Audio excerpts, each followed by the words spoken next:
post this video back here with the video. So this article came out yesterday. So if y'all been on my channel since day one, y'all know I done talk about the Philips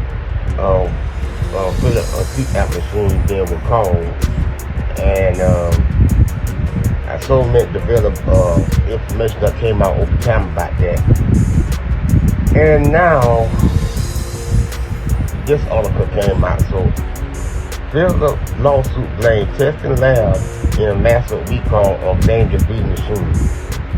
So now they are in the process trying to shift the blame. Y'all, let's go ahead and listen to this. Philips lawsuit blames testing lab in massive recall of dangerous breathing machines. Philips North America is suing a well-known Pennsylvania testing lab, attempting to shift blame for one of the nation's largest medical device recalls onto its contractor, PSN Labs of Erie. Philips claims the lab carried out tests that were inaccurate and overstated the risk of the company's once popular breathing machines, which were pulled off the shelves in 2021 in a massive recall. PSN committed numerous egregious errors in its testing and associated analysis, Philips said in its lawsuit, which is part of the ongoing litigation in federal court in Pittsburgh over the device maker's CPAP machines and ventilators. Philips Respironics has spent hundreds of millions of dollars toward this recall and would have pursued a different and more focused recall had PSN not made its serious mistakes and greatly overestimated the potential threat to patients, the lawsuit states. Chris Bimamula, new medications for early Alzheimer's draw praise, controversy. Philips, which maintains the foam in its breathing machines, was not toxic, agreed to pay $1 billion to settle personal injury claims earlier this year, and is banned from selling new devices in the United States under a consent decree with the Food and Drug Administration. The company, with 2 massive factories near Pittsburgh, plans to move manufacturing outside of Pennsylvania and will soon abandon its corporate office in Pittsburgh. PSN says it will vigorously fight the company's claims. I am aware of the allegations that Philips has against PSN Labs and can state unequivocally that the claims are without merit and severely distort the facts, Michael Alabrin, president of PSN Labs, said in a statement to the Post-Gazette.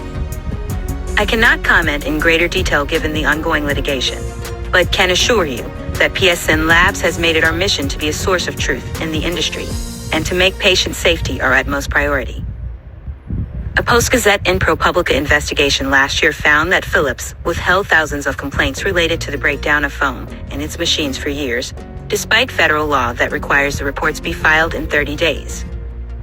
Philips is now the target of a criminal investigation by the Department of Justice. Chris Bimamula, insurers seek almost 8% average hike for plans offered through PA's online marketplace. Since the recall, the FDA reports that it has received at least 561 reports of deaths associated with the company's breathing devices. PSN was one of several testing companies Philips used to check the safety of its foam, which the company's own public reports showed could break down in the devices, releasing potentially harmful chemicals into the masks of patients. According to the lawsuit, PSN's findings were an inaccurate outlier. PSN misidentified certain chemicals, including ozone and dimethyldiazine, that were not present in the foam, Philips said. The lab also overstated the risk of the chemical phenol. PSN tried to cover up its own mistakes and doubled down on its incorrect conclusion that the foam was unsafe in order to divert the focus away from its own errors, the lawsuit states. Philips said it only learned of the errors 2 years after the recall, when it obtained raw data from PSN by subpoena. However, confidential records obtained by the Post-Gazette showed that at least 2 other labs had found that the foam in the devices exceeded safety thresholds before PSN carried out its own tests on the material. As far back as 2008, a testing lab had found the foam to be cytotoxic, the ability of chemicals to destroy cells and increase the risk of organ damage, according to the internal records. A series of damaging findings from multiple labs and Philips' own engineers led to extensive fighting and resignations over safety issues within the company, the Post-Gazette found. Philips has sought to deflect blame for the recall before. It sued Socleon, which makes an ozone cleaner used to disinfect CPAPs, alleging the product made the foam break down faster. The FDA has said that the machines themselves, not the cleaners, presented unreasonable risk to patients. The case is still pending. Earlier this year, Philips announced it was cutting hundreds of manufacturing jobs and abandoning its Pittsburgh offices. It is unclear if they will resume selling the devices in the U.S. Philips and the FDA declined to comment on where the company is moving. The FDA generally cannot publicly disclose confidential commercial information, the agency said in a response to detailed questions from the Post-Gazette. The FDA will continue to use all available resources and tools to oversee the safety and quality of FDA-regulated products to protect public health. While Philips has announced that the recalled machines will not cause long-term harm in patients, the FDA has rejected that claim, saying the devices can cause serious injuries and even death. Test results by the company have also been challenged by the FDA, which has said the tests are not adequate. First published August 8, 2024, 4:30 p.m. Updated August 9, 2024, 1:07 p.m. So there you have it, y'all. And like I mentioned earlier, I did not realize that this company, Philips, was under criminal investigation. Like I said, which they should be, rightfully so. Because look at the way this whole situation was handled. I mean, seriously, you sit up there and try to hide all the complaints that people have with your machine. In my opinion, that's red flag right there. Number one red flag right there. And the way this whole thing has been handled has been disgraceful. So, yeah. Y'all been under investigated, criminal investigated. Y'all put yourselves in that predicament the way y'all handle things.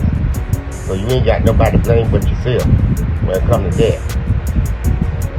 So yeah, y'all. If I see no more, if I see anything come out related to this issue, I'll do another video on it. But it really is a shame for how this whole situation was handled. I'm saying again, it is shameful how this whole situation got end up handled. They should have done better than this. But no. And not to mention, those machines was originally supposed to be recalled prior to 2021. They got recalled 2021. But originally it was supposed to get recalled prior to that because they found fault with that machine prior to that. So you got that as well. So you're hiding information, you're hiding all the complaints.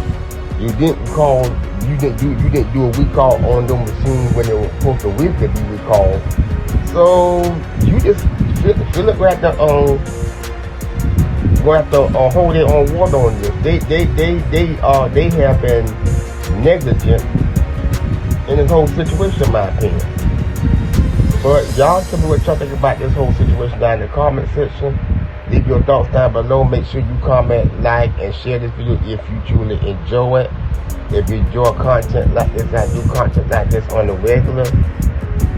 And be sure to hit the notification so you won't miss any of the videos I put out if you can enjoy these videos. Anyway, that's all for this video. Thank y'all for watching. D-Lo out.